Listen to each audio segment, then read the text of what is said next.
একবার শুনবো যে প্রথম হয়েছে যিনি প্রথম হয়েছেন Abhik Das, Mack Williams higher secondary school থেকে প্রথম হয়েছে অভিক দাস। শুনুন কি বলছেন।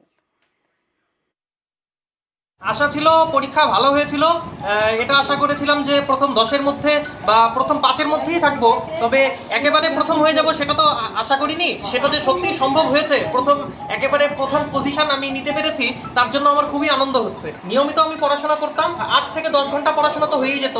6টা সাবজেক্টেরই একজন করে গৃহশিক্ষক ছিলেন।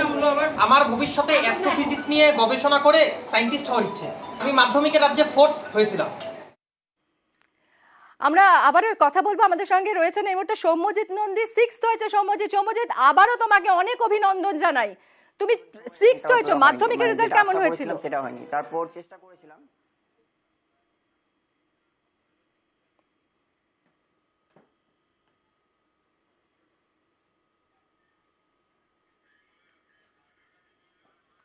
আমরা আবারও ফিরবো সৌম্য।